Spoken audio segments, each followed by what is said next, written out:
Okay, good morning everybody. I know David is itching to get started. It was a little bit worried when at 9 o'clock we were in the room. He was just wondering what was happening. I'd like to welcome you all again to the Morning Connections program and seeing Vladka here in the audience, who was our first Morning Connection speaker, I believe. And I know you'll be leaving shortly, so we'd like to thank you also for kicking the whole program off, gosh, a little while back now. And thanks for that. And I think it's grown from strength to strength, and the numbers in different topics in different areas over the years, and it's great to see so many here. Digital citizenship. I was thinking this morning, just for the reason here, I can remember myself being a child. It's not that long ago, and being at home, and my grandmother looking after me when my parents were out in the evening, and the phone would ring, and she would just gingerly walk to the phone and be almost frightened to pick it up, and she'd say, Jones residence. She didn't have a phone in her house. Jones residence. And the relief of when she could actually put the phone down and leave it go. And we just didn't have the digital things around that in those days, and that's not a huge generation. So things change, things move on. There's going to be more technology, not less. We know that. That's going to be a certainty. And so when we look at the digital lives of the children, obviously it's great as parents to be as best informed. So you're hearing it from the expert here. So David, it's over to you. Very kind. I'm picturing that phone that Gareth was just talking about. It's probably one of the kind that you have to spin around, and then it was really annoying when people had a zero in their digits. Like 111 was a lot easier. That's good if you guys actually know what kind of phone. So, quite a few things we're going to talk about today. I've got this presentation available online. So if you're a note taker or you have a phone, you can take a picture of the screen, that sort of thing. It doesn't bother me at all. I just don't want you to feel like that you've got to write everything down or that sort of thing. So this little shortcut at the bottom is a short URL, capital RAESC and then a lowercase q. So you can just either take a picture with your phone or you can write it down yourself, and then you can go back and see this presentation later. So there's a lot of images. I tend to use images a lot. So there's some resources at the end of the presentation that will be really helpful because they're all links that will work. So as we talk about different tools and ideas and things, then at the end of the presentation you can just go in and click those links. You don't have to write all that stuff. So I thought I'd talk a little bit about me so you know who I am and why I'm... Oh, sorry, are you trying to...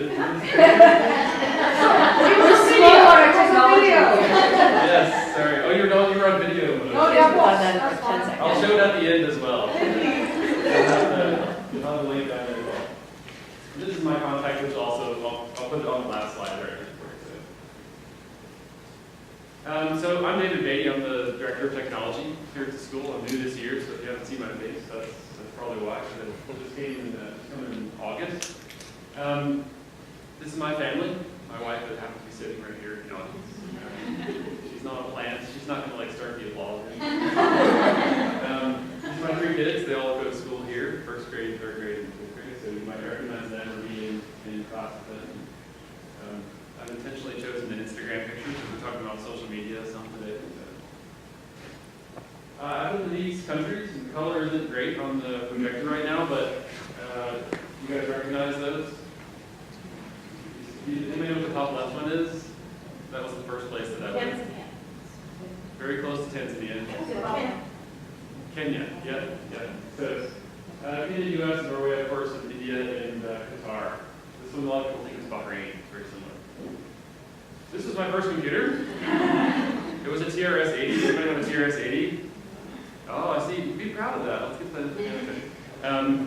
this is the computer that I learned to write BASIC on, which is a programming language. So just gives you an idea of sort of the era that I grew up in. I used this one a few years later. I had this computer in my second grade classroom and played a lot of Oregon Trail on this thing. This person's playing Space Invaders or something, which I do not ever remember playing on the Apple II, but maybe you guys did. All right, so we're going to talk about your child. So we're going to talk about your children, we're going to talk about your kids and school, and then your kids and home. So those are kind of the three different things that we're going to talk about. So you guys grew up understanding what this is and what the purpose of this is, and your children did not. So by and large, they've disappeared. You still see a few of them around. Most of them look something like that. They're gone completely, or they're turned into art or something. Because who needs this anymore, right? You used to see like 10 of them lined up in the mall because you didn't want to wait in line and use the phone. So first, you don't need that anymore. Anybody use one of these? One of the first computers? Okay. Yeah. So I did too. This is the 5-inch one. There was like an 8-inch one there for a while. Then we moved on to this. All right, a little bit smaller. This is probably how you guys first got on the internet. All right, how everybody first got on the internet. Unless you worked for someone like Beaty University. So you got a little disc in the mail and you're really excited, you loaded it up and you got an American Online, something like that. Our kids still know this symbol, but they only know it as this. Right? So what is that? What is it? It's the save icon. Yeah. So it's still around, even though we don't use the discs. It's still with us a little bit. You still have some. That's good. You still see these in cars every once in a while. All right. Our kids mostly don't know what this is. I used to have this out in Graceland on a cassette. Yeah, it was really kind of nice. Kids mostly know what this is. Right? We still use these. Okay. But they actually don't know much about how those two things work together. You guys know how those two things work together? Somebody tell us. What do you do? It unwinds, and you can do that. Or if you're like recording the radio, you can like fast forward a little bit and then go to the next song, so you have a space between the song. Anyway, yeah, they don't really know this. They don't know. In case you've never done this, this is a picture of how that works. Right, I did that. I used to have a pretty good technique where I just had this. Really old now. What's that? You're making us feel really old now. Yeah, well, we're all together because this is my world right here, all right? I spend a lot of time, without shaking my hand. Okay, so now about our kids today. Does anybody know what a wealthy is? We're going to talk about maybe some current terms. It's like a selfie, but it's a workout selfie.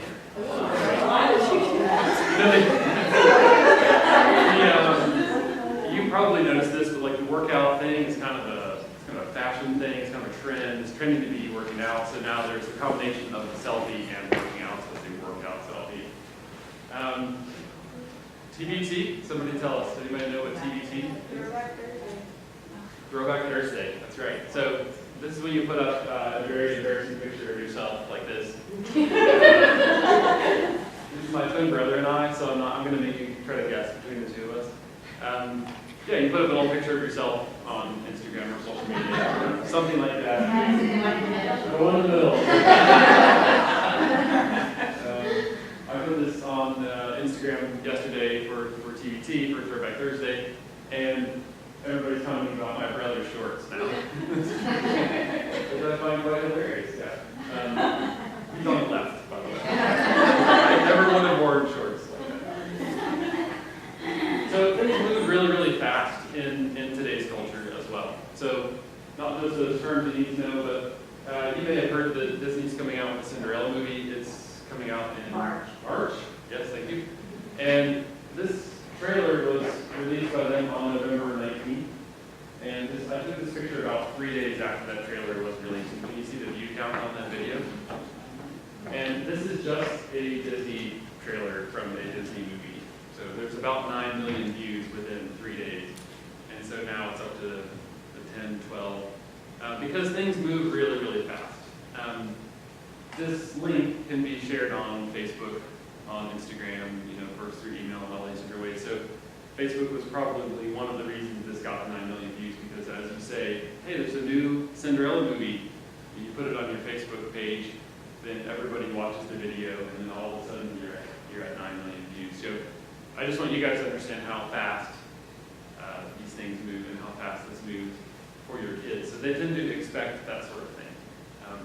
9 million views, really nobody thinks much about that anymore. I remember when YouTube came out, and there were a few videos that had 1 million views, and everybody thought that was a really big deal. Like 1 million people have watched that movie, and now just a basic gold trailer in 3 days has 9 million. So it's kind of the world we live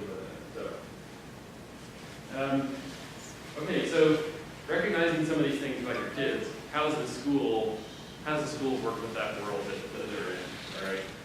And this is something that I like for us to aspire to. So we want kids to learn technology the way that they live with technology. So we don't want your kids to have to come to school, like they're used to being online and communicating and all sorts of things. So as a school, we don't want them to have to come in and like turn that all off. We want to leverage their knowledge of these things for their learning.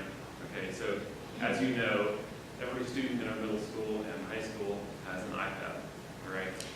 And we have quite a few devices all around the school. So we want our kids to learn to use the technology and to embrace it, and we really see ourselves as a place where they can learn to use it and use it well. We're with your kids a lot of the time, right? In some cases more than you, if you don't count. If you count waking hours of the day, they're with us a lot. So we bear some responsibility there. So for our purposes in using technology at the school and thinking about your kids in tech, I grabbed these 4 E's from this consultant here.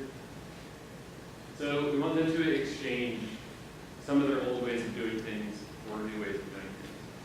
Certainly there is still value in some of the old ways of doing things, so we're not saying throw it all out, but we really want them to exchange some of those old methods of doing things for new ways of doing things. So simple ways of communicating with people and that sort of thing. We want to enrich their learning. So there's a huge wealth of resources out there for our kids. Even if you think about just media alone, just images and video and all that sort of thing, what you can learn from YouTube or from any other source out there is amazing. Just websites, Wikipedia, learning about history or whatever it may be. So we want to enrich their lives with this technology. And we want to extend it. So I really believe that through technology and through these tools that your kids are using in the worlds that they live in, they can actually learn more than they could have learned before. All right. So I was talking to a teacher just a few days ago in the hallway who was saying, a few hundred years ago, you learned a job that was like blacksmithing or whatever, and you got really, really good at it. And it might have been hard, but once you got that down, that was kind of your thing. You did that forever. But our kids can learn about a million different things very, very quickly. So pretty much anything you want to learn is out there in some form. So we've known this for a long time as educators that it isn't coming from us. There's certainly cases where we have subject area experts that are giving out information to kids. But mostly, they can just learn it. The information is available to them. So our job is changing as educators and it has been changing for quite some time. We're just helping them to learn to discern what's real and what's not, what they should be believing, what they should not be believing, and how to put these ideas together and that sort of thing. Okay, so and obviously empowerment. So we want our kids to be able to be self-directed learners. It sounds kind of like an educational term, so I apologize if it's too much tech or education lingo, but self-directed learner just means like it's up to them. If they want to learn Japanese, we want them to be able to learn Japanese, and so they can do that all on their own. So they're empowered to sort of move forward and work with the way that they learn the things that they want to learn, and just feel empowered in the whole learning process.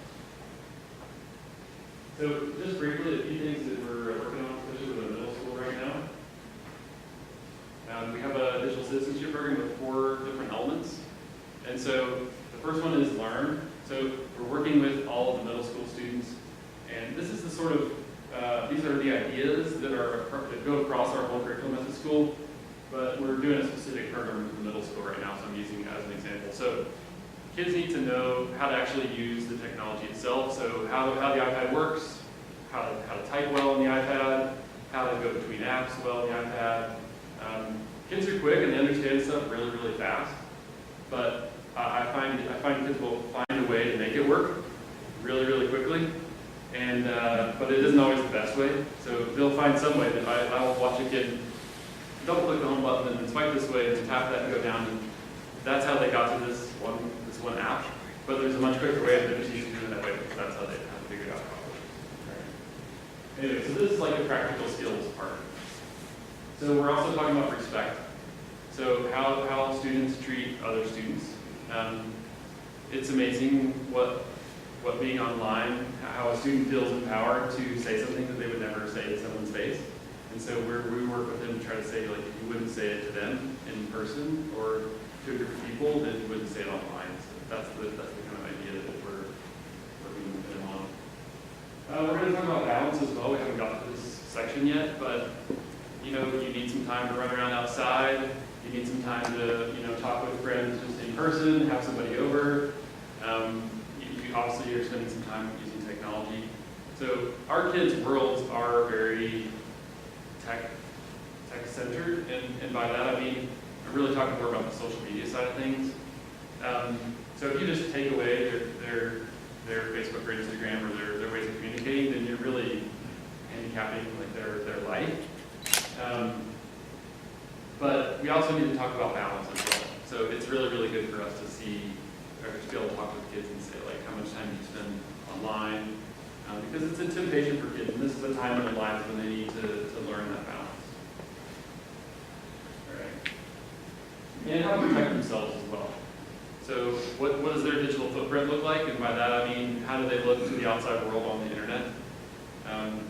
So everything that they post, like one of the basic things that we talk about is if you posted it once, it's out forever. You can never delete that picture. So you need to really think about where that picture goes. Because somebody could either take a screenshot or download it or something, even though you say, I've changed my mind on that one, I'm going to delete it. Well, it's too late now. So that's just one of the things we talk about in students protecting themselves. This is a poster that I have used in the past. I've got one on our wall in the tech office, and we'd like to sort of spread around a little bit. But just a really basic thing that we ask our kids to do, that we're going to ask our students to do. Think, and the icons across the top are different forms of social media. And so before you post or put your image up there, whatever it is it true, is it helpful, is it inspiring, is it necessary, and is it kind? Just an easy way to kind of remember those things before you put it up there. So whether it's text or a picture or whatever it may be, or a comment, or that sort of thing. Okay, so are we doing okay? Yeah? All right. Now we're going to talk about you at home, okay, and kids at home, because we've given them an iPad that they actually take home. Well, that's the wrong kind of tablet, sorry. So we've given them a device that they're taking home, right? And so we sort of share this responsibility, don't we? Because the school has a program, and I'm speaking in middle and high, especially, we have a program where they have an iPad, so a lot of the day, you and them are in charge of that device, and I'm fully aware of that. Right? So we recognize that it isn't just as simple as, it's at school, go home and good luck. Right? So that's part of why we're talking today about some of these things. So I hope your living room doesn't look like this, but it might occasionally look like this. This is going to be pretty common. It's funny, I was talking to my optician last summer, and I said, well, just a minute, I need to turn off my phone, because my phone is in my pocket, and I thought he's going to be doing something in my eye, and it's going to ring, and it's going to like jab me. So I said, well, let me turn off my phone, and I just asked him, because I'm a tech person, I said, well, does that bother you? I mean, people, are they like trying to answer the phone while you're doing their eyes, And he said, actually, it's a really good thing, because people are more patient in the waiting room, because they can check their email and respond to things. And they used to get kind of anxious, and you get tired of reading the Highlights magazine or whatever. And so he actually liked it, but I think by and large, you see, people will tend to go to their phone quite a bit, and kids can be the same way as adults. So I've got a few practical tips for you. This mostly comes just from my experience in talking with parents. Over the last several years, I've been working in technology in school since '98. So had a lot of different conversations with parents, and of course things have changed over time with that. But this is my first practical tip: is to have a place where your technology, sleeps or where it stays. If you haven't done this, it's probably the top thing that you should do: have a place where your technology sits in your house. What I didn't show here is some sort of cord, so it's a great place to keep them charged as well. So just some place where it sits, so it's not in your child's room in their drawer, or they're not going to bed, watching Netflix or something. So you have a little home base for your technology. Know their passwords. Okay, you guys might know this already. This can kind of be an interesting thing, because I know as your kids get older, you want to give them a little bit of freedom. You want to feel like you trust them. But my opinion is, it's it's not really a matter of I don't trust you. It's just a part of a relationship that you would just say, I'm your parent. I need to know your passwords for X, Y, Z for these different sites that I know you're using. I will check on you. I will log in as you every once in a while and check your history or whatever. While we're talking about that, I will remind you though that a lot of kids do make 2 accounts for some of these major social media. So again, it's getting to know your own children and of course trusting them. You guys already know how to be good parents because you're living with it. But a lot of them will make 2 accounts. So if you don't see a lot of activity when you log in, you might dig a little bit more and just see like, are you really using this account? Because a lot of them will have 2 different accounts.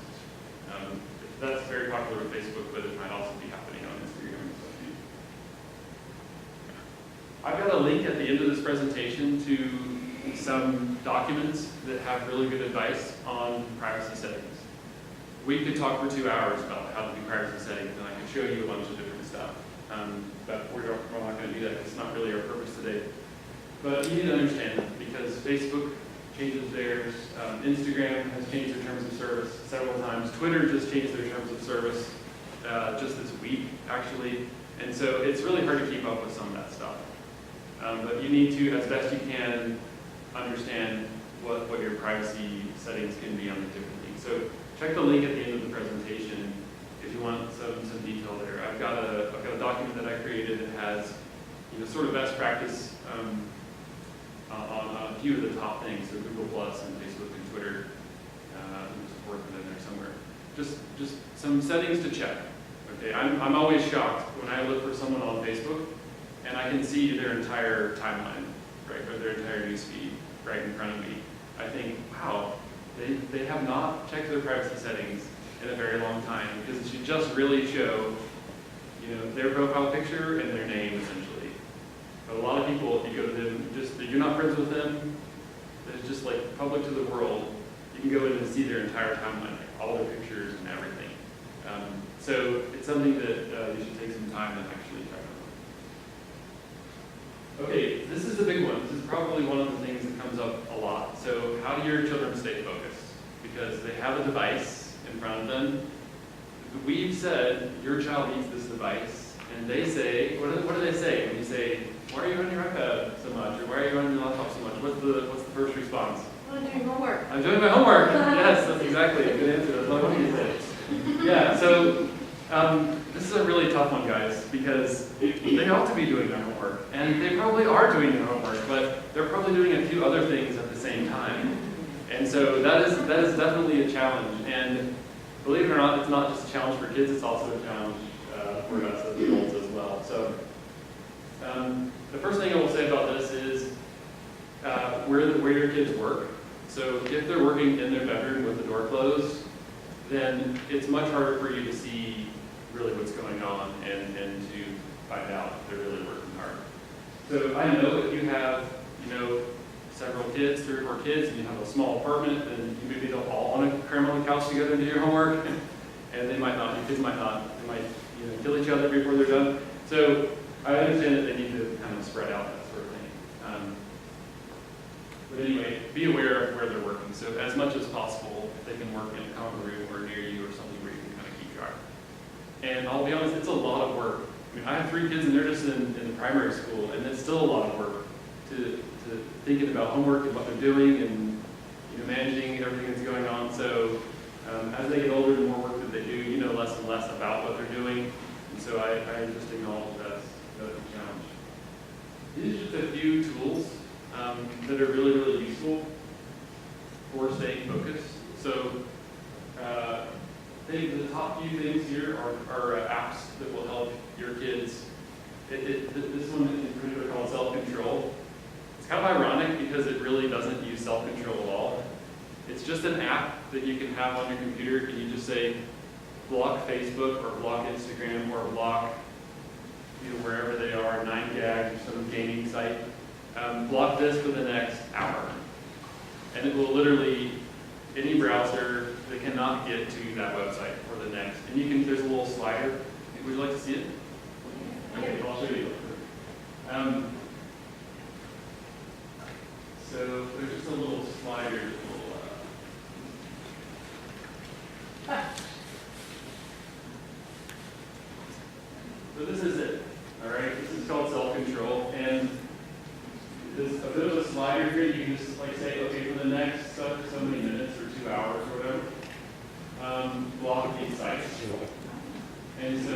can put in whatever sites are tempting me that I'm typically on, all right?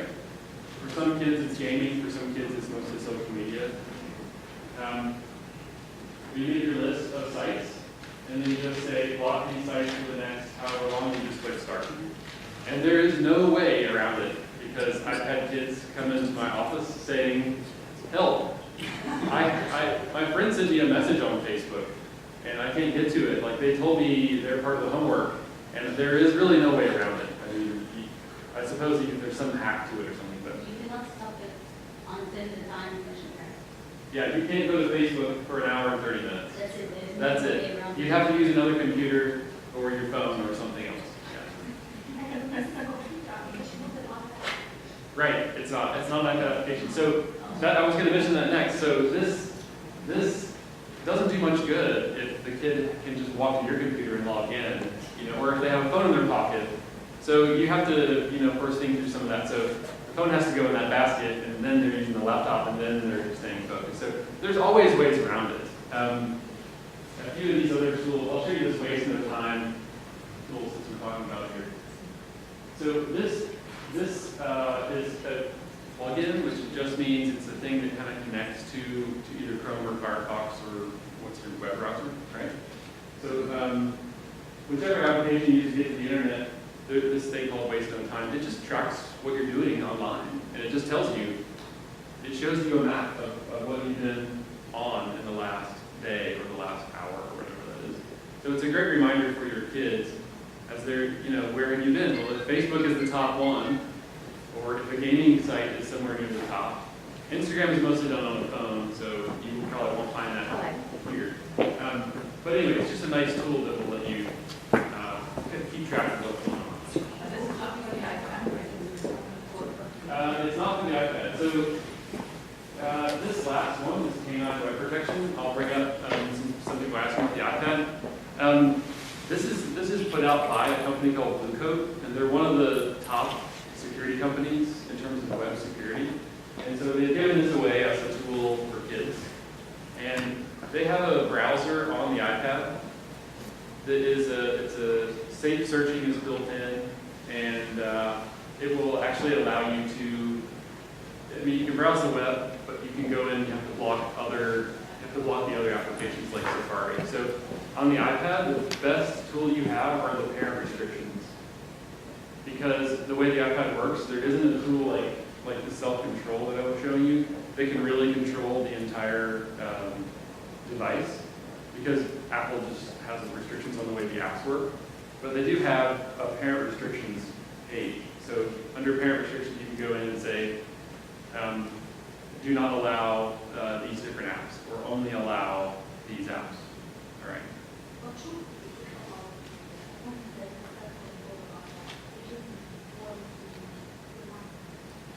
Maybe, yeah, maybe. There is something like self-control on the iPad, but it's, I can show you if you'd like to see it. It's actually, it's an accessibility option, and so you can actually lock the iPad into one app, and you have to use a passcode to get out of it.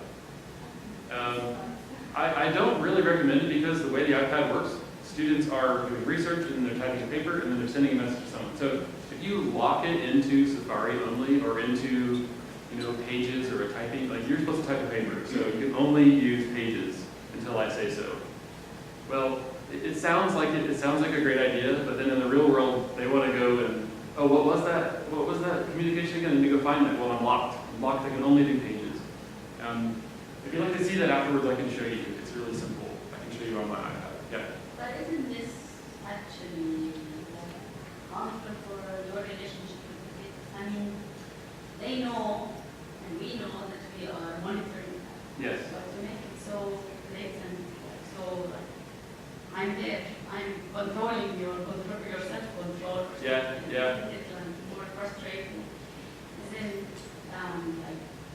getting the password, getting them to give you the password is already a big thing, and all your trust with you. True. So how far would you go with the...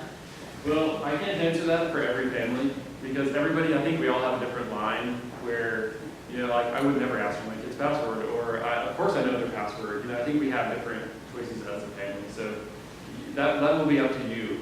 I can let you know what I would recommend and some of the tools that are out there, but then you have to decide, are we at this point where I'm going to go turn on self-control for you so that you can only do this for the next hour? I would encourage you to think about what will benefit your kids longer term, because eventually they are going to go to college, and they're not going to have you over their shoulder, you know, locking things down or anything else. You're not going to be checking their accounts and that, you know. So think longer term. I mean, some of you have kids in kindergarten, like Beth and I were talking earlier. So, you know, you have to think longer term about really your goal is to make them independent and be able to make the right decisions longer term. So I hope that helps a little bit. Okay, so if you don't know about checking history, then this is a really basic thing that you ought to know about. So in a web browser like Chrome or Firefox or Safari, whatever they use, you can go in and check the history of where your kids have been on the internet. I think most of you guys probably know about this. Probably less of you know about incognito mode.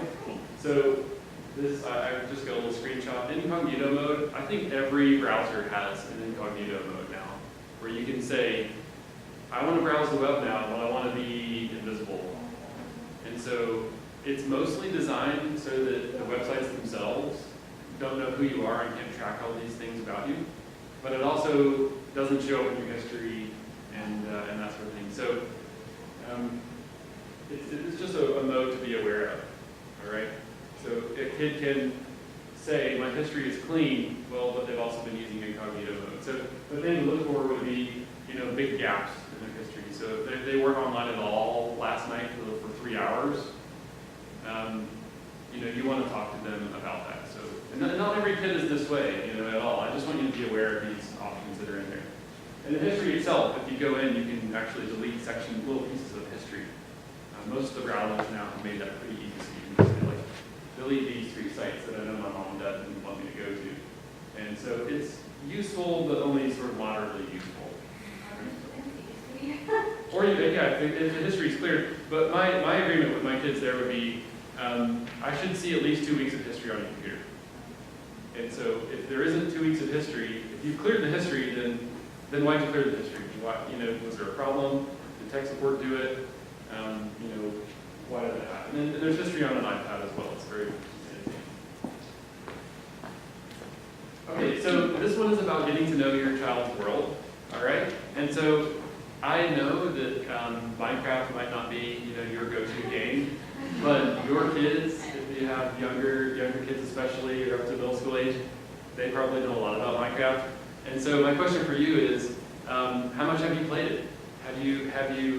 Is it a reward time, some kind of reward for them? Is it, I mean, I know sometimes it's intimidating, so maybe you just don't know how it works, but it's a great way to bond with your kids, and also a great way for you to connect with actually what's happening in their world as well. So we'll talk about the language of the web in just a minute, but getting to know your child is really, really important. So I found this little clip of moms gaming with their kids that I love in my life. Just move it up here.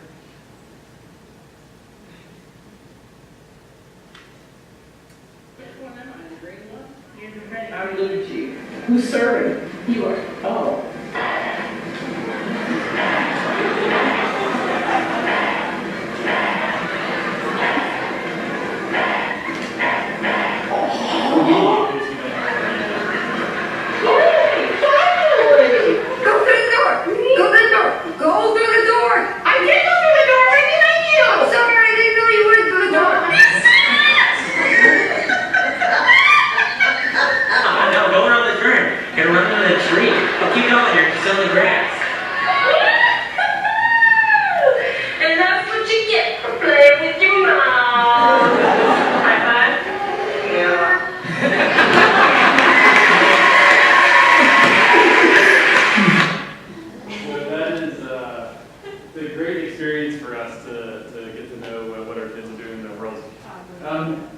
Modeling will be the next thing that I'll cover with you guys. So I would bet I saw a lot of phones come out and take a picture of that first screen. So most of you guys probably have a phone that is at least smart or becoming smart, or Very smart.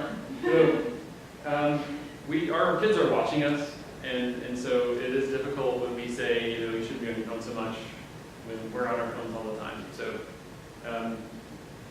let's avoid situations like this. And I'm talking to myself because as a tech person, I have to be very aware of how much I use technology because my kids know it's my job, but I also, you know, I need to go wrestle with my son sometimes, you know. So anyway, so modeling is near the top of the list in ways that our kids learn. Yep. The problem is that the society outside is waiting for your response. Each time they are sitting like this because they are getting questions, emails, and people are waiting with your reply, and they are shocked if you are not replying or you're not social, if you are late. It's true. It's true. Yeah, yeah. I mean, as adults, we face the same thing. So, adults mostly are using more Facebook, and so you put a message up on Facebook. Does anybody, you know, can I get a ride to this thing? And you're waiting to see if anybody's going to write you back. And so, it's just something we have to deal with. I think a lot of us deal with this in our everyday lives. Even just, I'll use the email example. With email, a lot of us deal with that because we're like, well, what if they wrote me back? You know, there's that constant sort of question in your mind, what if they wrote me back? And even in my job, if I go to a meeting, I can't be checking my email during the meeting. I'm focused on what's happening in the meeting. But there's a little something in my mind that says, I wonder if that person, you know, replied, or did they need something from me? Maybe I should check right now, you know. But it's a self-discipline sort of thing that we all have to live with. Yeah. That's the problem driving for the kids. You want to check their messages. Okay. Texts me, answer. Yeah, true. Send a message. Yeah. That's Then we'll have to. meeting your, you know, it's, Yeah. you constrain, but when you're driving, that Yeah. You've got to. control can be. Right. You just have to let it go. Yeah. One more. Doesn't it just come down to prioritising? To prioritise, like, well, I'm driving now, I'm going to concentrate on the road, I'm not doing my phone. I mean, it's, you know, it's quite simple, but it's Yeah. it's not rocket science. It's not rocket science. Yeah. It's prioritizing and it's discipline. I think. Yeah. It's a whole new world to someone of my generation, because I'm from the generation where we had to reboot whatever we were doing. And now, just the way that we communicate, you know, there's a whole branch of psychology on how to be social and how you talk with people. Now, my generation has to learn how to do that in this new world, this new world. Yeah. And it freaks me out as a parent. My kids are still young, but Yeah. I'm sort of trying to keep up with that world, and I find that a lot of the times I don't know. I have to ask my 15-year-old babysitter to help me how to do playlists. But I'm trying. I'm really trying, because I know this is the world of my children. It's true. Yeah. So I need to be aware, and I need to learn. Yeah. But You're right. I don't have an 11-year-old. If I don't know something, I just ask them. Yeah. Your problem is solved very quickly with your children, are just that little bit older. And that's the same thing with my mother's just 65, so, and she's just renovated her bathroom using YouTube. Yeah. Using YouTube. The whole bathroom, including tiling, put the toilet in, all sorts of Yeah. She didn't have the money to pay. Go grandma. Let's one more, and then we'll have some time for questions at the end. And Yeah. I was just, my kids are a bit older. I don't want to be friends with my mom on Facebook. I don't. Yeah. I'm sorry. It's You just mean changed that way. You don't, or your kids don't? I don't want to, and I don't have my kids' password. Yeah. I don't. And Yeah. I don't want them to have my password. Well, yeah.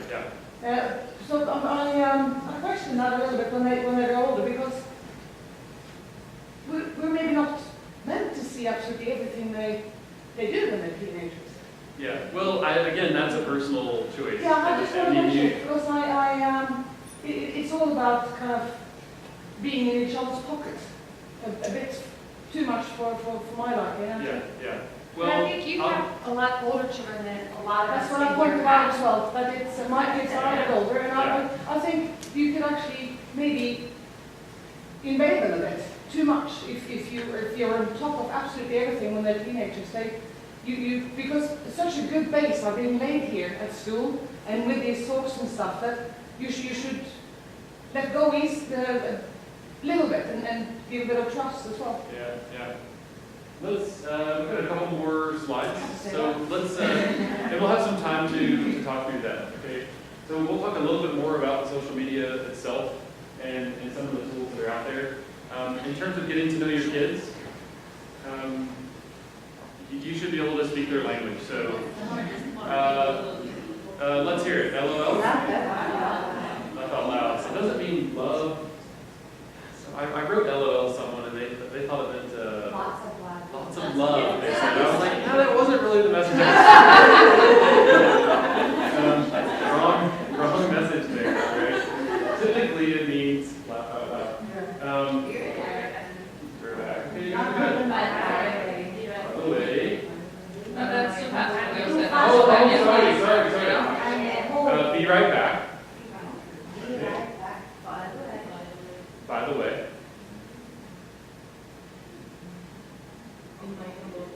In my humble opinion. You see this actually a lot. Yeah, you win the prize. You only live once. Oh, you guys are good. I like this. You only live once. All right. I find this like typically associated with you've done something really stupid. So it isn't always, you only live once. I'm gonna save the world. It's like I just, wrecked my bike and you only live once. You only live once. You only live. Sorry.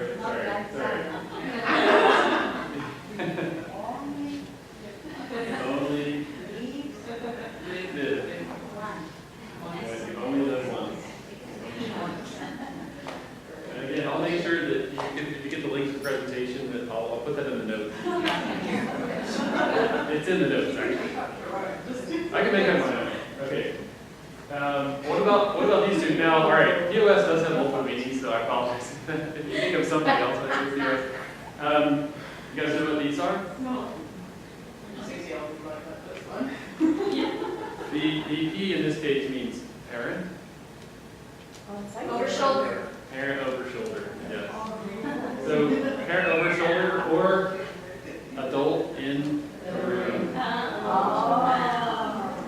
Okay, so the chat is going to something about somebody's girlfriend that they know they shouldn't be talking about, and then they realize that they're sitting at the table and mom or dad walks by, so they do an AITR, and then the chat goes, what was the homework for and that sort of thing. And then when you're gone, it goes back. So anyway, a couple of those to be aware of.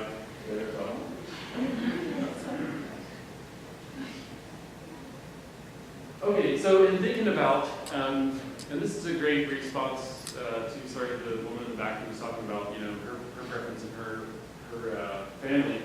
So again, I've got links in this presentation. So at the very end, write down that URL. There are two pieces of two documents that I think you would find very, very useful. There's a company, or not a company, but an organization that's nonprofit called Common Sense Media. Have you guys ever heard of Common Sense Media? A couple of you? If you take away nothing else at all, you need to write down Common Sense Media. It's a fantastic site that has advice for parents about technology, about social media. It has movie reviews with honest reviews, not just some critic's review about how great it was. It'll say, 25 people get shot in this movie, or this woman takes her clothes off in this movie. I mean, it's very much out there, and it's a great site for parents. So, Common Sense Media, and again, the link is at the end of the page. They have created this thing called a Family Media Agreement, and it's a fantastic tool. So, it's designed for you to sit down with your child and talk through some of these things, and you come up with like a contract with your child. So, and they have actually 3 versions. They've got a primary school, middle school, and a high school version of these documents. And so it asks questions about like, I agree to act this way online. I agree to let my mom and dad know if someone sends me a message that made me feel a certain way. So it has a great set of questions, and you can come up with an agreement about, I agree that I will not use my iPad after 9 p.m. or after 10 p.m. or whatever time it is. So it's a fantastic tool, and it's a great starting point for a conversation with you and your kids. So I really encourage you to follow that link at the end and look at it. So We actually created another document called the iPad Family Agreement. It's based on the same idea, but it's very specific about the iPad. So if you happen to be a parent in our middle school and high school, this is a great document as well. So very similar, but it's specific about the iPad. So you'll see the language, you know, I agree to do X with my iPad during this time, or that sort of thing. So they're similar documents, but this one, the second one is actually a form that's online, and as you complete the form, you click submit, you and your child get a copy on email of your agreement. So it's kind of nice that way because you don't have to like print it out and write it down and make a photocopy or something. You just submit the whole thing, and then you both get an email and it says, okay, here on this part, you guys agree to, you know, treat your iPad this way, and that sort of thing. So this is the organization comments you see. And again, the links in the thing, put a picture of or whatever. If you just Google Common Sense Media, you'll get it right away. Okay, so just a review of some of these top social media sites. I'm sure you all recognize this one. This is mostly for you guys, by the way. Kids are leaving Facebook, as you probably know. So I had to put it up there. Actually, I left it out of the presentation entirely, and I thought, well, I'll talk about it in just a second. Do you know the fastest growing demographic on Facebook? Old people. Over 55. They grew by 80% last year. So it is definitely that it's getting sort of top heavy, and the kids are tending to leave. What do they have instead? Instagram, or other, you guys can tell me, or Vine, or Tumblr. Yes, Tumblr very popular as well. So we'll The same information that I used to get from 2-3 years ago on Facebook is not there anymore. yeah. And I'm really not sure where should I get Facebook or one place to get information. Five applications now you have to have to verify. Yeah. Well, this is the way the web works. And, things can change. Facebook's had a pretty good run. You guys know what Twitter is? Okay, so more and more kids are using Twitter and of course Instagram, which you'll see, and Tumblr, somebody mentioned in the back right there. So you only get 140 characters on Twitter, so you don't get to write a whole story, you just have 140 characters. But most people are using a hashtag, like I showed you the hashtag TBT. So most people are using hashtags as they talk or putting links to things or something like that on Twitter. This one, I hope you guys know. If not, it's a photo sharing platform. So the picture I showed of my family at the beginning was straight off of Instagram. Yeah, a lot of what was really popular on Facebook was images anyway, so I think Instagram became popular because of that. By the way, Facebook is mostly like email for our kids. I guess that's a good way of describing it. I mean, they'll use it for messaging because it's easier than Instagram, and Instagram has to have a picture attached. So people say, oh, just send me on Facebook. Because they don't really do email, they do Facebook messaging. So kids will use Facebook more just for messaging, and then Instagram is for the pictures, if that makes sense. Of course, every community is different, and kids are different. Yeah, I can show you Tumblr, sure. Yeah. I was going to take a selfie of myself and put it on here on Instagram. All right. So this is a little bit of homework for you guys. Here's how this is going to work. This is an excuse for you to sit with your child and look at Instagram tonight. Okay. Oh, you don't have to. No, this is optional homework. It is optional homework, guys. Yes. All right. So you're going to try to find this picture. All right. Let's see if I can switch my camera around. I'll try not to get you because I don't want you to be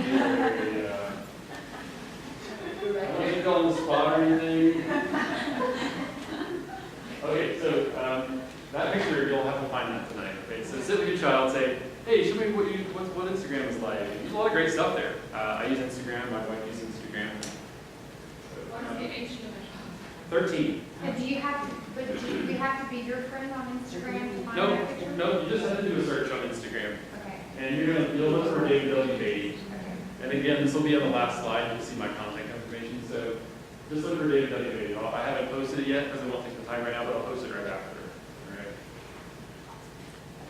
Do you guys know this one? Okay, this is Snapchat. I see a lot of no's, so I've got to take a second and tell you about Snapchat. Snapchat's just images, but it is chatting through images, if that makes sense. And the really unique thing about Snapchat is the pictures disappear after you watch them. So if I send you a picture, you have to touch and hold the screen, and you can see the picture for like 3 seconds. And the sender can say 3 seconds. They can choose the number of seconds, but it's limited, right? So 3 seconds, I think, is the default. So instead of sending you a message, hey, what's up? I just send you a picture of me doing this, and you can see it for 3 seconds, and then it's gone. So it's a cool idea. It's very, very popular, but obviously could be misused because you only see it for 3 seconds. So people say, oh, who was that? What were they doing? I can't believe they were doing that. Oh, it's gone. So it's on Facebook. It's easy. People go back and they post and talk about it. But Snapchat's like, oh my goodness, look at that. But you can also take a screenshot if you know how to do that on your phone. So some people say, oh, I can't believe he's doing that. And take a screenshot really fast. But typically, people take this picture, and it's not completely misused. I mean, I get Snapchats from my niece with a picture of their Christmas tree, stuff like that. But it does have that potential because it's there and it's gone. I just would like to say, I just read some articles about this, and it had just come out that actually these pictures, kids use it thinking the pictures disappear. But as we are trying to teach them, and we know these things actually never disappear. And so there was I wish I could remember all the details, but I think they actually had to admit that these pictures still exist. It's not like they just they're stored. It's not like they just disappeared. Yeah. And our kids think that they have, so they might use this inappropriately. And when Snapchat first came out, they had a problem where the way the app was written, you really could get in and somehow find out where those pictures were, and they fixed that. But you have to think that, and maybe what you read about, because I know that they fixed that in this app, but I mean, you have to think that Snapchat servers must somehow, cache the pictures, store the pictures, I don't know. But in theory, it goes, but you can do the screenshot thing too. So, yeah, I would say same lesson applies. Same rule applies. Just assume that they're going to take a screenshot and then put it on their own Instagram, right? The messaging also disappears too, right? Yeah, because you can chat now on it. So yeah, my kids will text, it's hilarious in the car, driving along and see them. You do like little pictures. Yeah. But sometimes I know it's a serious conversation when the photos are just being taken out of their lap like a black screen. Yeah. And that's just so that because you have to take a photo, right? In order to send it. Do you have to take a photo to send? I think you do because she always does like a black screen. If she doesn't want a picture, she just takes a black screen. And then chats about it, or then chats about it. Okay. Yeah, maybe you do. I don't use the texting work. In the beginning, there was no texting involved at all, only pictures. And then they said, well, we got a big market here, we might as well chat. So then they let me actually chat. Yeah, that's a good point. That's something that you can't like be sneaky and see what they're talking about because it's gone. Yeah. Plus, if you open it, then that's the other thing that takes their time is they check to see if they opened up my Snapchat yet because they can tell when the person's opened it and then they're waiting for that response. So as a parent, you can't really go in and look at it because then they know that it's been opened.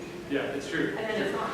It's open, it's gone. So this one is one to be quite aware of because it disappears, and so that's kind of the scary thing about it. I guess they wanted to be unique, and it definitely is unique, but the fact that the image is gone after 3 seconds is a little bit scary. So Vine, you guys know what Vine is? Vine is 6-second video, and it's growing really, really fast. It's nothing but a 6-second video, and it's related to Twitter. So Twitter owns Vine, and so. But 6-second video, you wouldn't think that'd be very popular. I mean, we already have YouTube, don't we? Why do we need 6-second videos? But there are people, especially in sort of the tween age, this is really, really, really becoming popular. So all the stars on Vine, well, not all the stars, but I mean, a lot of the major stars are like these like sort of Hollywood 14-year-old boys. All right, it's like Justin Bieber or whatever, and there's a guy named Nash Beer. Very, very popular on Vine. Millions of views. He'll put up a 6-second video of him, crushing a can on his head. Stupid stuff. And it's got 2 million views in 24 hours. And you can tell already that it's like 12-year-old girls are watching videos on Vine. But you always should have an account. On Vine, you can watch the Vines, but if you're going to post a Vine, you have to have an account. Yep. I just noticed you credit everything. Yeah. And when kids start putting things on maybe One or YouTube, Yeah. with music in the background, what's the copyright issues around that? We're teaching our kids about that actually. In the digital citizenship program, we're teaching them to use what's called Creative Commons music and pictures, so that they have to credit the source. Is that enough to stay safe from being sued afterwards? Kind of? Yeah, because there's quite strong laws in Norway, at least, but Right. They want money for every piece of music that have been used. Right. To answer your specific question, on YouTube will typically strip the music out and say your video used music from this artist, and you're not allowed to. So your video will remain up here without any music behind it. So they'll typically kind of do the work for you. But it's something to be aware of, and something we're teaching kids at school, to use only the work that they're able to use freely and cite the source.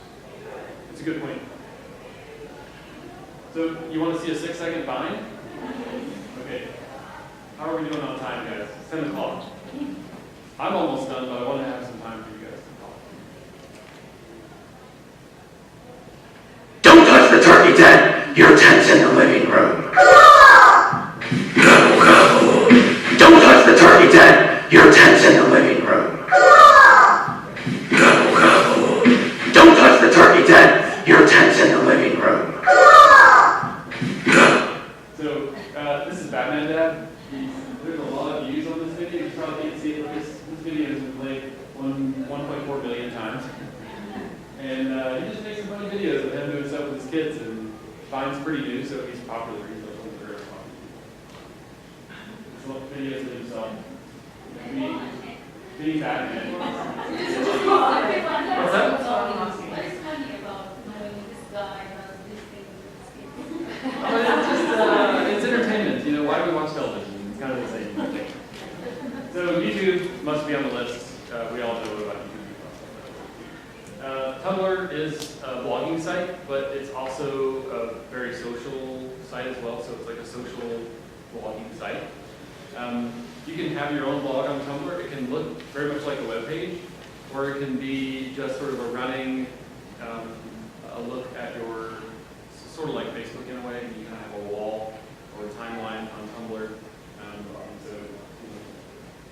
Somebody asked about that. Come see me afterwards and we'll look at that. Okay, this is my last thing. I've got a little video, a quick video for us to watch, about 3 minutes, and then we'll have some time. All right. So we all know how powerful social media is, and so I think this video will help demonstrate that.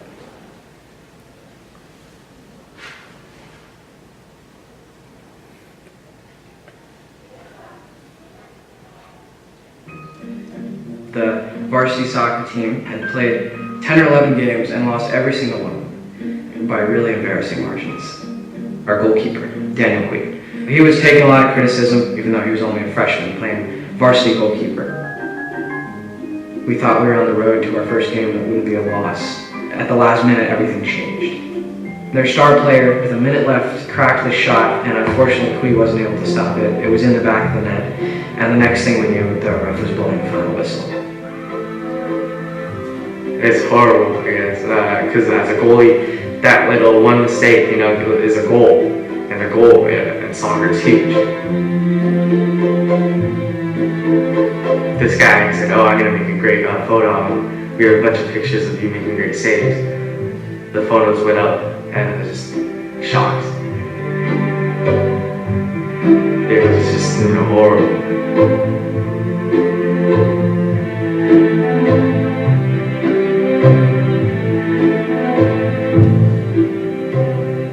After those photos were posted, there was a lot of tension.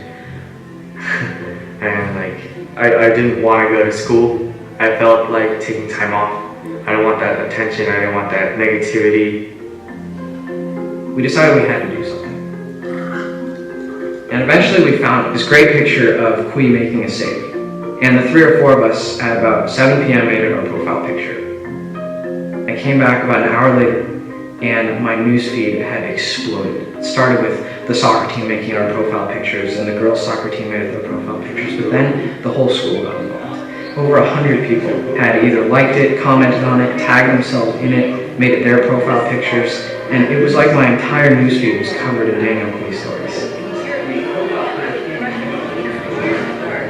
He came to school the next day like he was 10 feet tall. Once he had that confidence, he was just going for it, throwing himself out there like a ragdoll. And the next season, one game they were just hammering shot after shot after shot. And Quay makes the best save of his life. He was parallel to the ground, he did a Superman dive, and the ref blew the whistle and they won the game. And I punted the ball up in the sky and I started running. It's like, wow, best moment of my life. I changed from the freshman kid to Daniel Quay, the beast goalkeeper. The whole school had stood up for someone who needed it. He was a normal kid just like us. We have our highs and our lows, and that's when we realized that we were all Daniel Quay.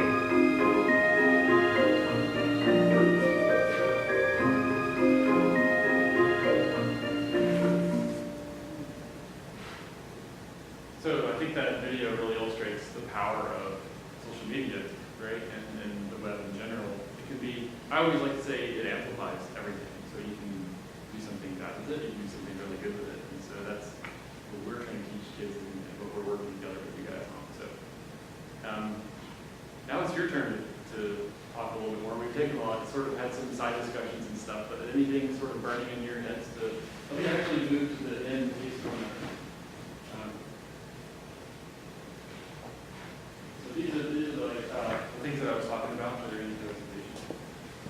And the presentation itself is on biology. All right, so I'll just leave it on this slide. It's 10 o'clock or it's past 10 now, so if you need to go, I want to respect your time, but I've got time so we can talk about stuff too. You mentioned a book called Communities and Commodities. It does talk about social media. They said like that there's a really great side of this new world that we want to sinister side for us as parents, how we can help our children, things like bullying, costs on social media, so interesting. As you said, it's on there forever. So a really good book is particular for parents and girls. And it talks about the whole new idea. It's called Communities and Commodities.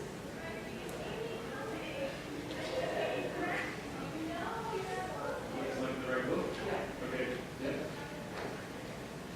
That's good. I'm always looking for resources like that. So. These and one of these. Yeah. Couple things. Yeah, sure. One, I just want to share, I took a class this summer that we hit on a bit, just a little bit about this. And it's something that really helped me feel much more positive towards this iPad in junior high, I'm a junior higher thing, was this whole that, this whole thing has changed our kids' world and culture, right?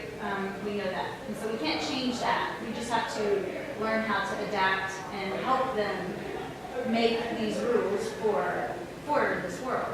But one of the things is that the kids learn by, when they're hanging out together, on social media, but also they geek out, if you've heard this term, but this is like, so they're on, if they're interested in anything, they can go find a blog. Kind of what you're saying, they can go find a YouTube video. They can explore and learn so much, and they do this. But then they, geeking out is the creative. Wait, I'm mixed up. But then they create. That's the geeking out part. Hanging out is the getting, And they mess around. Yeah, messing around. Geeking out. Yeah, and then they geek out and they create. And I don't know about you guys, but I just recently discovered GarageBand, right, on Mac. That's amazing to me. And so there's so many things that the kids now are using to create after they've learned. And that's what the school is really helping them to do. And when I understood that piece, that the school is using the curriculum to help them create things about, what they've learned. They learn it so much better, and I think that's helped me kind of understand a bit and appreciate it. But the other thing that I want to just ask is, with this teaching the kids about responsibility online, in our household, that has also included contracting, and when you agree to terms and things like this, that you need to be honest and have integrity in that, because there's really nothing, there's nothing to check that. I mean, you don't have to prove, you don't have to show a driver's license, or, right? So you have to have integrity and be honest when you contract online. And for our house, that has meant that my daughter couldn't do things that her friends have done because she's not the right age for it. And so that's a personal thing, but you have to know, your kids need to know when they agree to terms and conditions that they should be honest and agree to those terms and conditions. Very true. So, and in most cases, it's 13. So I have a daughter in 5th grade, and she's already told me her friends have Instagram accounts. And, unless they're using their parents' accounts or it's a shared account or something, if they have their own Instagram account with their own picture and everything else, then they're breaking the terms of service. So 13's easy, and we were just having a bit of this conversation before Ben was here a little bit earlier talking about this. I mean, you wouldn't sneak them in to vote early or lie about their age or on their driver's license or something, would you? So it's the same in terms of service. It's been true since '98 with the Child Online Protection Act, in the U.S. at least. So it's 13. The school has made it hard for us as parents in that regard. I'm just, that because they do have this iPad now that they can take home, and it opens up this whole world to them. But as a parent, you've got you're like, well, it's against, they say you have to be 13. You're not 13, so why just go with that? They make it easy. It would be in my perfect world, all of us as parents would agree, all right, let's not let our kids get on Instagram. We will not do this. Because then you have a few that are on, and then everybody says, well, all my friends are on, which gives you pressure to put in their own birthday age and that sort of thing for some of you. And you're right. I mean, the school does have a lot of technology here, and we've given the kids an iPad as well. So, we haven't said, you must use Instagram, but it's sort of staring you right in the face, and it's something that you have to deal with at least until they're 13, or even beyond that. I was doing some research lately on this idea. I was looking at a parent forum where I saw all the parents having this conversation. There were a lot of parents who said, "No, I've made it 16 in my house." So they weren't holding on until they were 13, and the day they turned 13, it was their birthday present. They were saying, "No, it's 16 for me." So don't feel guilty. You are the parent, right? It's your responsibility to raise your child, and so don't feel guilty about that. And the law's on your side too. But it's a good point because it is right in front of them. I think, we're all saying the world is changing this weekend, and yes, it has. But really, it hasn't, because it still comes down to basic values. Basic values of respect, and I think you talked about earlier. In how you use it, but the temptation has become bigger by these easily accessible tools. Right. And our kids, we have introduced that laptops quite early, age 9. But they're always used to it with us. So they learn how to use them. So here's a good thing, you go into it not at all, or some say do wherever you like. But I think you can, as long as they know you're there, you ask, so they can ask questions, teach them what this was. This thing, what's this and what's that? And can I say yes or no to it, and what is it? And I found that now the 11-year-old, he actually now teaches the younger ones the same thing.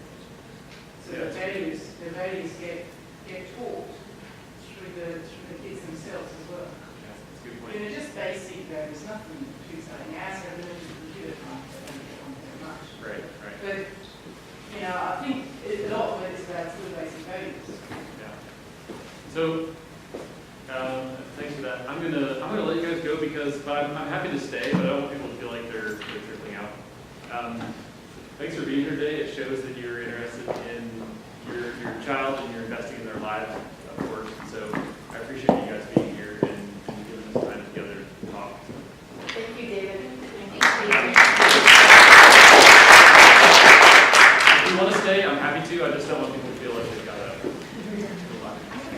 Yeah, sure. Okay, so this is more just for me, my kids aren't really old enough, but you know, the hashtag, I Yeah. still think it's counts, I don't know. Yeah.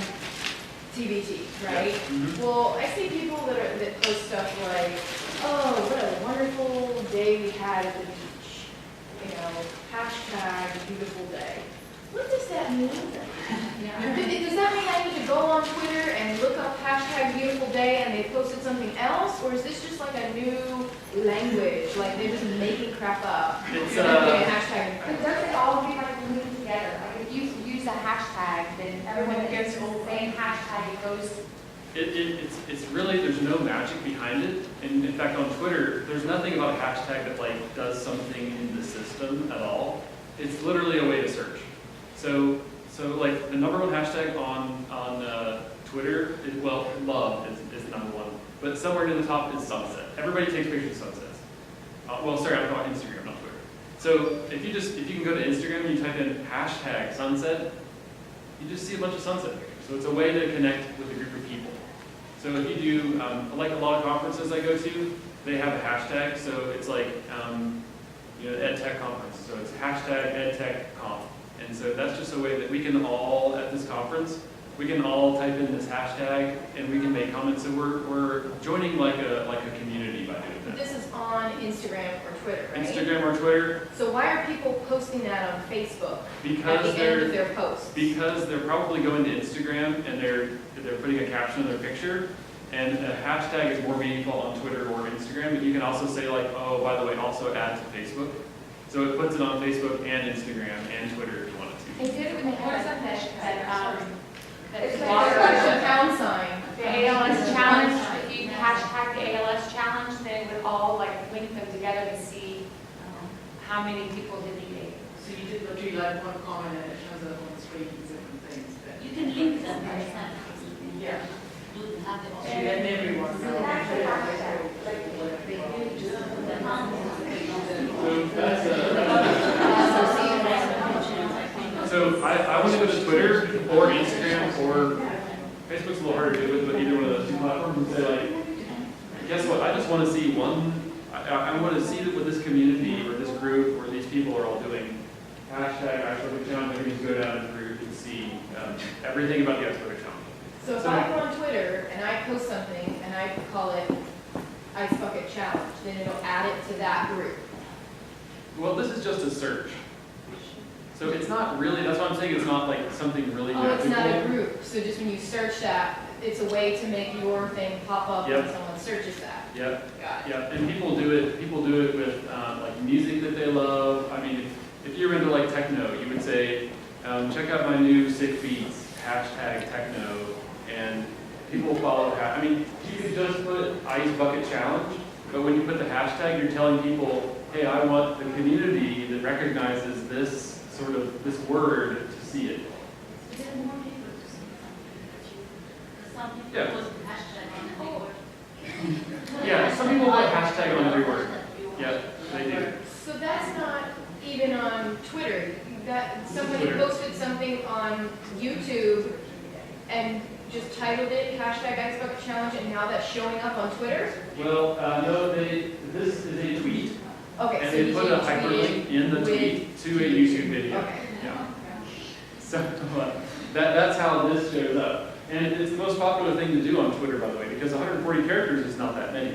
But if you link to something that's an entire video or a website or something else, then you use your 140 characters pretty efficiently. If you just write like, having a rough day, that's it. Well, if you put having a rough day and then you link to a video of the song Happy or whatever, then then you're saying a little bit more with the link. So that's all that is, though. Yeah, hashtags are. I'm glad you're asking that question. Important to know what the hashtag is about. Yeah. I wanted to go back to related to a previous topic which wasn't touched on, and that was about accepting terms and conditions. Yes. Because I face a lot of pressure from my teenagers, 2 teenagers in the house, and both of them like, you don't have to read that stuff, Mom. Nobody reads the stuff. Just press accept. Just press, newborn or whatever, right? Just press accept, Mom. Just accept. And I'm like, Yeah. you gotta read it. It's a contract, right? I'm agreeing to these terms and conditions. My signature's on there, right? Yeah, I'm not just true. pressing accept. And they're like, at school, they just tell us just to press accept. And I'm like, really? Because your signature doesn't match, like, you're accountable. If you press accept, you're accountable for whatever you're accepting to, all those terms and conditions you don't want to read. Yeah. But, you know, both of my kids, and they're very different personalities, and they both insist that at school, they don't have to read it. They just have to press the button and get on with it. I will say, for myself personally, I mean, at school, I wouldn't suggest that a kid skip that screen. I'll be honest, on the iPad, there are times when, if we're doing something on an iPad, when you have 50 or 60 kids in a grade, and I know what those terms and conditions, because I'm responsible for that, I know what they are, so I can tell the kids, yeah, this is what this says, but like logistically, if you had them all read the legal version of the terms and conditions, I suppose I should probably say each one of you should go home tonight and read these terms and conditions, and then we'll do it tomorrow. But I have been guilty myself of saying, I've read this, I know what this is about, and so, you know, you guys can all click accept here. So that's where that might have come from. For myself, because I think about this thing as a tech person, I always look at what the app is. So there are certain terms and conditions, like if you buy a new computer, it will say, welcome to HP. You know, you have a new computer, would you like to accept our terms and conditions? There's not a lot of risk for me involved there, but when I'm signing up on a new website that's all about social media, then I start to think, I wonder what these terms and conditions really say. So then I'll look through that more carefully. There's a whole organization out there that's dedicated to making terms and conditions readable, because a lot of them aren't, because they're trying to cover themselves. I love the ones that have a little summary at the top that say, like, here's what we can do. We can do this, this, this, and this. Now, you can read the legal agreement if you want to, but this is the basic part. It's true, a lot of people don't read the terms and conditions. But I'm very concerned about that for real world application. Like, my husband will be like, here, we're buying a new house in Kitimat, BC, sign these papers. And I'm like, shouldn't I read them before I commit to $400 or something? Either if it's your digital footprint, so your reputation is on the line, or in your case a lot of money is on the line, then you better read the terms and conditions. You know, when you sign up for a Netflix account, I don't know what Netflix could do to me other than like give my email address away, because I'm basically watching videos for them. So I would probably read through that fairly quickly. But if I were signing a house agreement, I would read every line twice. Anyway, it's a good point and a good question to bring up. The easy answer is read it no matter what, but the huge majority of people in the world just go, yeah, it's okay. Although Twitter just changed their terms and conditions to say that they can now read the other apps that are installed on your phone. So it used to be just you and Twitter, and you know you had this relationship with them. And now they've added a new term this last week that says now we can collect data that shows us the other apps that you have installed, which would be useful for them, wouldn't it? Because they know at least, oh, we should really look at connecting to this app because 90% of our users have that app. So there was a little kerfuffle about that because people typically just go, okay, new terms and conditions. You know, so anyway. Another question. When you guys are teaching this at school, are you going to be explaining to them that future employees can go on and find that everything you put online is there forever, and this set up an identity that pleases everybody and it's not just your friends? Yeah. So in the middle school in particular, we're doing a very hands-on session about that exact topic, your digital footprint. So I've got some good videos about it, we talk about it. It's in the curriculum in primary and in high school, but it's because it's embedded, it isn't as explicitly taught as it could be, but it's something that I like to look into. So, but in middle school in particular, we did it really hard because that's the age when a lot of them start to use it. And I can just jump in. I think that message is increasingly resonating, particularly with high school students. There was just a study that came out, I think earlier this week, and I forget the publication, but it was a human resources related publication, and it was showing that a lot of high school students were scaling back on the types of pictures, knowing that employees were going to be checking this out. Or it wasn't employees, it was colleges and universities. Yeah. So even thinking about colleges and universities, they're keeping it in mind. Hopefully. I think they are coming along, right? I mean, kids know now not to put naked pictures online of themselves. Like, they're learning the hard way. Sadly, a lot of kids have. I'm sorry? I said at least make a fake account with pictures on there. That's the new thing, right? That's the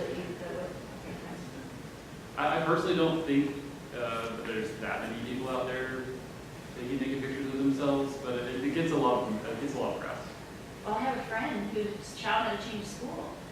She had to change school because she did this. And then she's at the school and, you can't get away from that. Yeah, you can't get away from it. Yeah.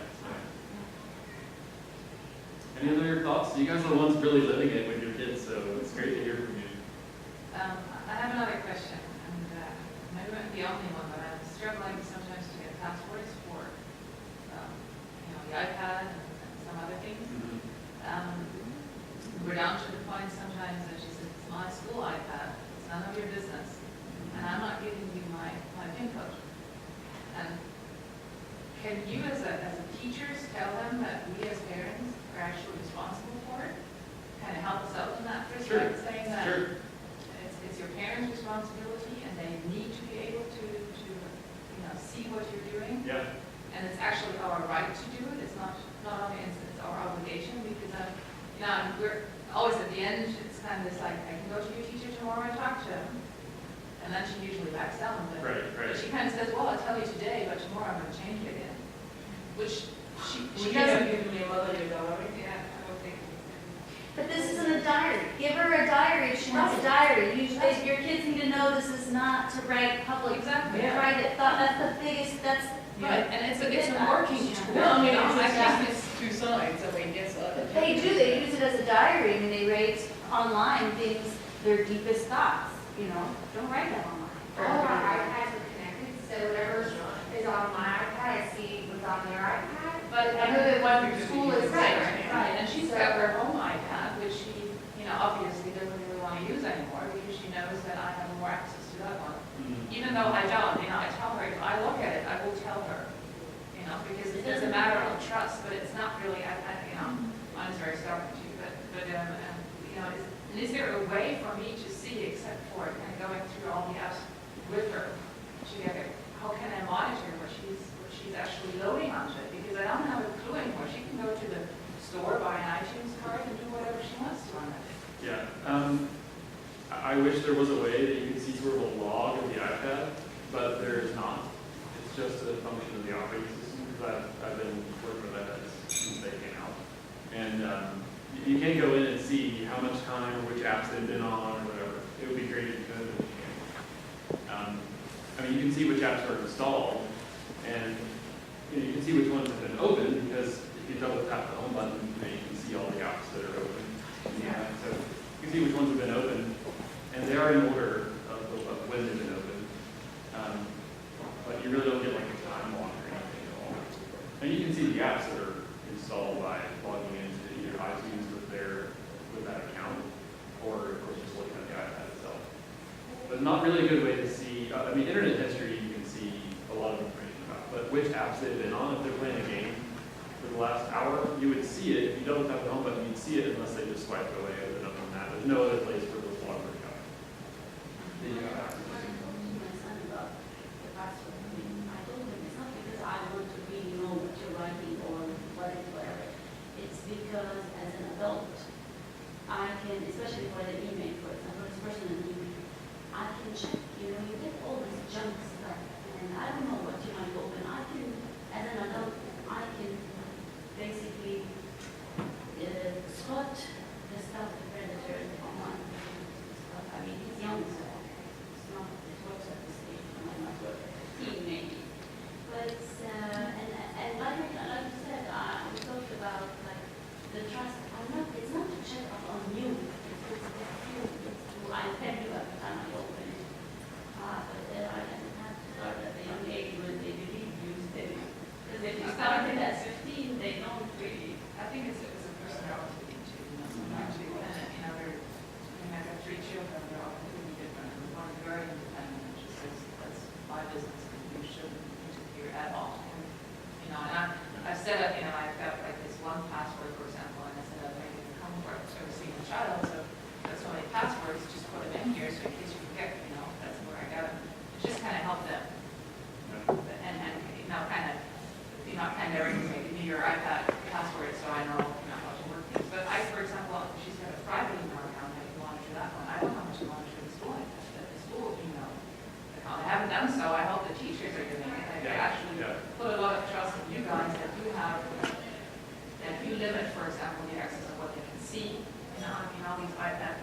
restrictions, I hope At they put them school, on there. at school we do. We have a content filter at school. And we haven't done this But then you yet. have it through the internet, right? You don't have it on the iPad? Content filter? Sorry, yeah, that's a content filter for the internet. So, is that what On the you're asking? iPad, because, you know, In I terms mean, of what websites they could go to, and that's, the and school that's, has a filter in place. Well, because it's a Wi-Fi, so they don't. so it goes through the Wi-Fi. Yeah, they use the school, they use the Just home, they school. can look at whatever they So like. at home, they can look at whatever they like, is that it? Yeah, there's not a, unless you use like the browser, I was talking about this K9 browser, No, but on the iPad, you can have these restrictions. you can. But Yep. But I don't If have- you wanted to watch things that you wouldn't want to watch. Well, if you, well, you know, my other two have. Unless you have like a Wi-Fi at home. Well, you know, the other iPads have a password, and they, Yeah. and it actually tells you when they try to, If you can get through that one, but I couldn't, you know, I couldn't restrict the iPad that she got from school. If the restrictions are not on there, but they're connected to the Wi-Fi. Yes, but you can restrict it on your, whatever your main computer is, or your main Wi-Fi box. You can restrict it on You that. can also turn on parent restrictions on your child's school iPad. You have the right to do that.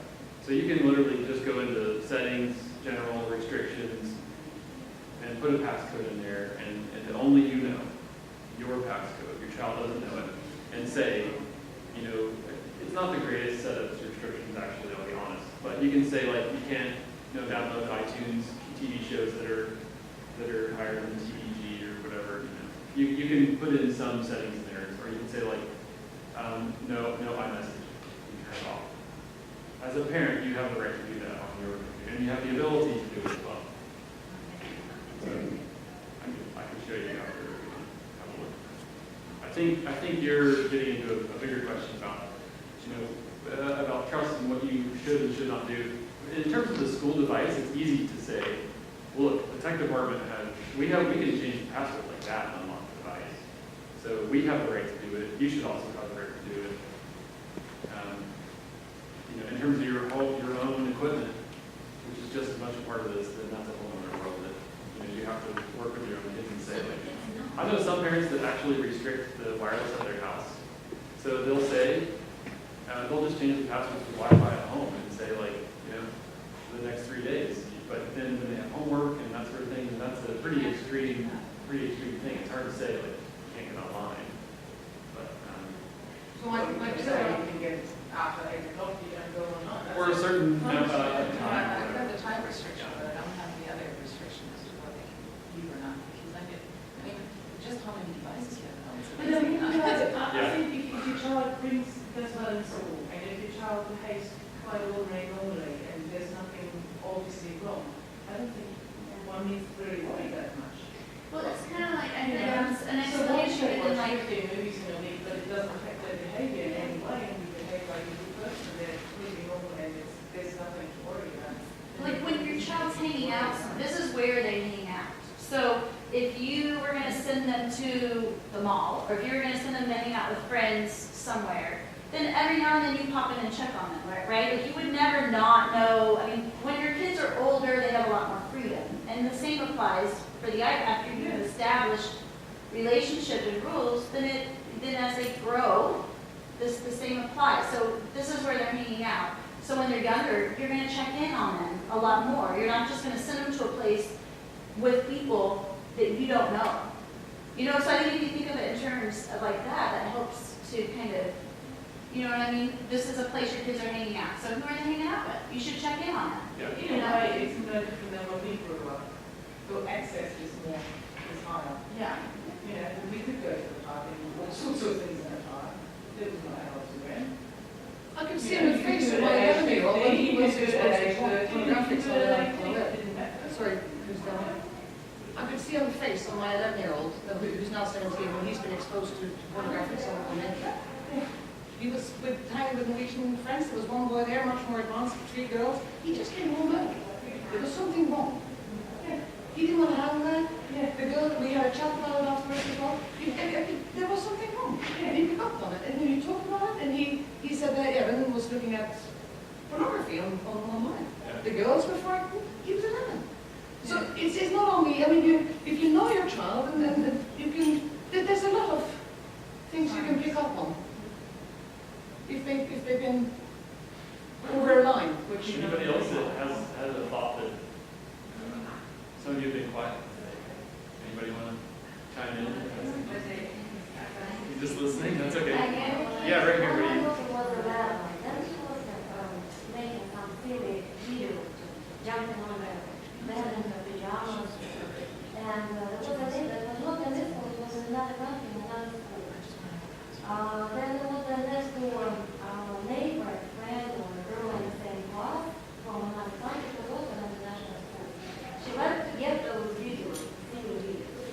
They were 11 then. Yeah. Then another girl moved to another country, to another school. And suddenly she decided to put my little video on YouTube and send a link to friends who also moved together. Yeah. And then she sent an email back, and one of the emails was on Messenger. Yeah. Yeah.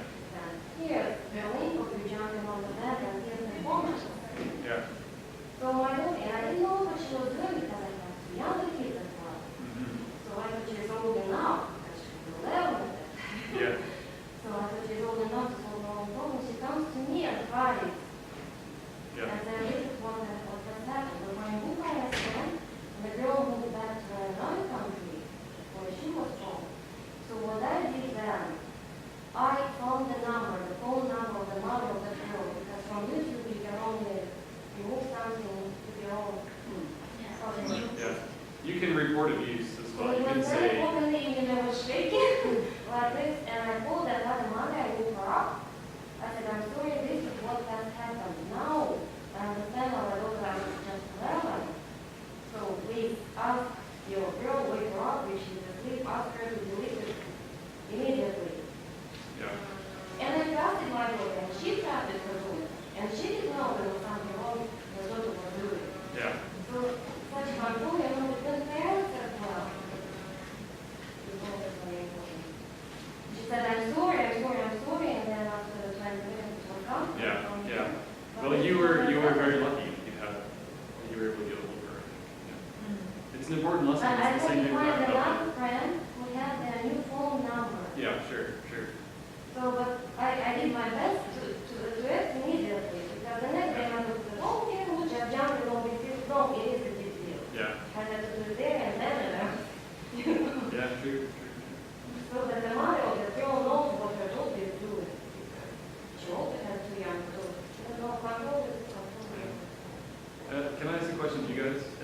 What would you like to know more about or be able to discuss more about if we did another session with parents? Is there anything else that stands out? Well, I have no clue about all these social media, but it seems like everybody else is on Facebook and Twitter. I don't have any clue on that. Yeah. I never really thought that I needed to, and like I don't feel the urge to have to instantly respond if I get an SMS.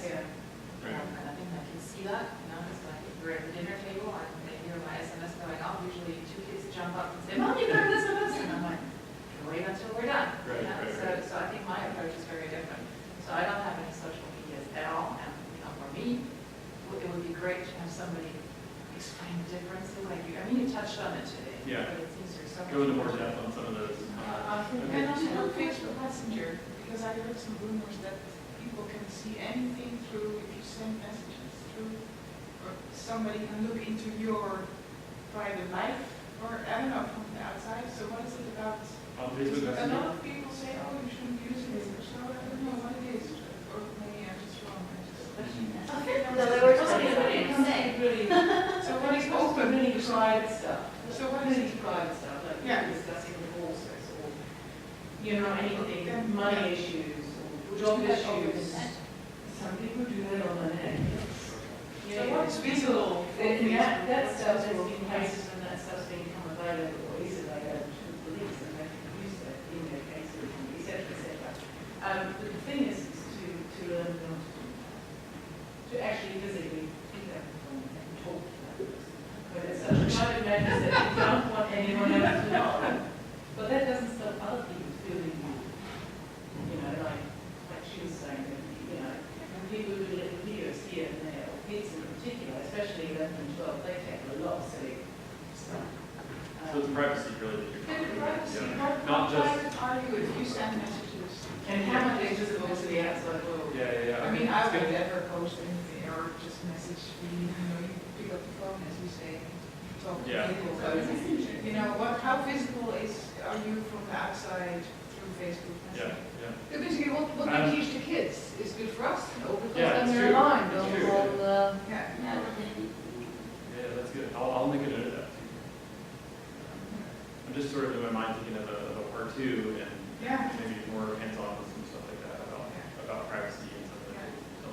But that's what you should say, about legality of internet. I'm very interested in. How much are you, all these videos that they look at and the music that they listen to, is it legal? You know, and People don't just using There's a whole other conversation about that. underneath our sports stuff. They can be quite strict about it, and then I would like to know more about that, because is it really enough to just credit the music? I don't think so, but I think both ways, if you would post something with music behind it, but also just listening to music, is it all open? And if somebody has taken a film of, been in a movie theater and just took the film of what he just saw, That's illegal. and posted, but how do the kids know that? It's a big, it says all over the screen in the cinema. How do they Maybe know? for Yeah. I don't know, maybe it'd be helpful to kind of go over what things you should talk about if you're gonna do this family talk and you're gonna do this contract. You know, what things would be helpful to go over with your kids? Don't take pictures of your stuff or other people. Like, maybe that could be helpful for us. Since you brought that up, I will see if I can bring that link.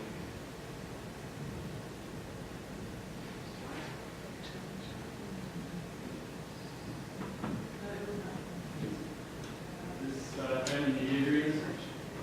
So it does have some of that in there. So there's 3 sections here. This is the K5 area.